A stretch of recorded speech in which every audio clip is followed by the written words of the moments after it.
Hi sis, I would like to ask how many days po ang antay mo pagdala mo ng court decision sa Solgen? Appreciate your reply. Thank you.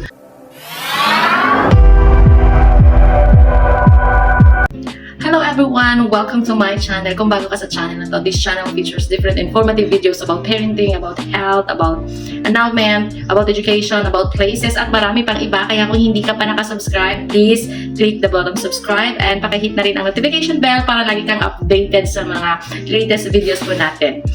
This video is episode 5 of Q&A, question and answer portion. Pipili po tayo ng mga questions na maaari po nating sagutin dito po sa video na ito. Kaya please watch the video up to the end para po alam nyo at hindi na po pabalik-balik ang mga questions regarding po sa annulment. Kaya without so much further ado, let's start.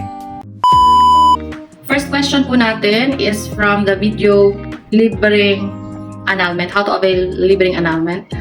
Attorney, gusto ko mag-file ng divorce. Kaso nasa Davao po ako and nasa Manila yung ex ko. Saan po ako pwede mag-file, sa Manila o sa Davao? First po, I would like to correct, I'm not an attorney by profession. This Q&A is based on my personal experience and research na rin po. So I'm doing this to give you an advice, to give you an information, lalong-lalo na sa mga magbabalak or ongoing pa ang kanilang annulment case. So, yung tanong nyo po, nasa Davao kayo, yung ex nyo nasa Manila, saan kayo pwedeng mag-file? Okay. Usually po kung saan po kayo nakatira, kasi one of the papasa nyo sa korte is yung present address nyo or your cedula nyo, nagpapatunay na dyan po kayo sa place na yan, 6 to 1 year you are a resident of that place. So kung saan yung regional trial court na billing yung place mo, is doon po kayo magpa-file. Kahit po nasa Manila pa yung ex-husband mo or kahit nasa ibang bansa pa po yan, kung saan ka po naka-address, doon ka po magpa-file. Next question po is from the video, ano ang gagawin ko, may court decision na. Ang tanong po is, hi, after ng last hearing, how soon po ba lalabas ang decision? Thanks. So, after the last hearing, how soon lalabas ang decision? In my experience po, depende po kasi yan sa judge, no? I have a separate video on this. Panoorin nyo po yung playlist ng annulment. Marami po kayong makukuha na mga informations doon. Or you can join also our community. Please join it because I will answer. There are special edition, there are special Q&A for the members. Ngayon, kung gaano po katagal, doon po sa question nyo, gaano katagal lalabas yung decision, sa akin po na last kong hearing, it was October. Pero lumabas na yung decision by December. Nakuha ko yung decision January na. Kasi po, January ko na pinalo up na may decision na pala December pa. So, kung tapos na po yung hearing nyo, after 2 months, pwede kang mag-follow up sa court kung may decision na ba. You can call them or you can go visit with them. Ask the clerk sa court na yon kung may decision na ba yung case number mo. Kaya dapat memorize mo yung case number mo para mabilis ka mag-follow up. Next question from the same video, ano ang gagawin kung may court decision na?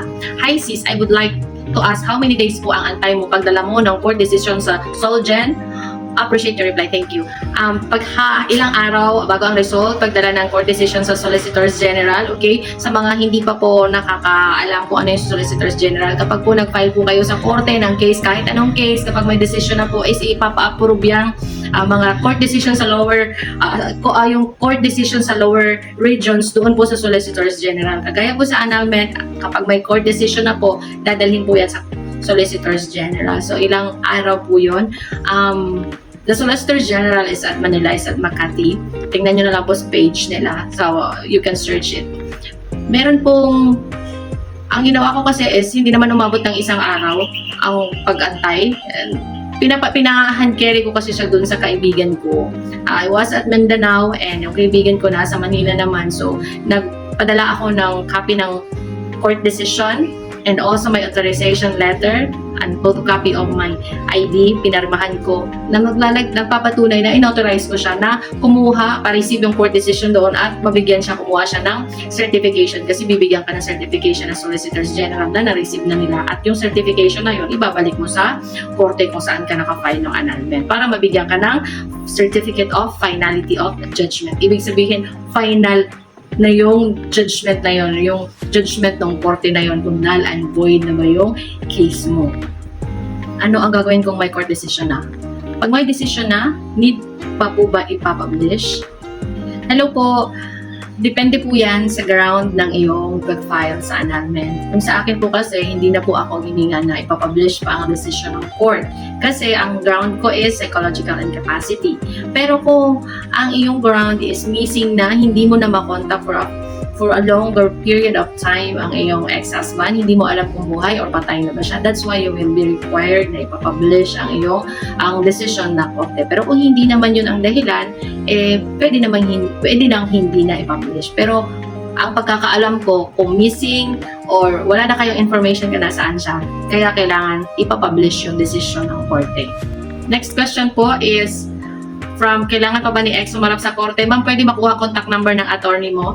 I will be giving the contact number of my attorney to those who are members po, kaya please join. At doon ko po sasagutin yan ang mga contact numbers kung sino po sila. Thank you!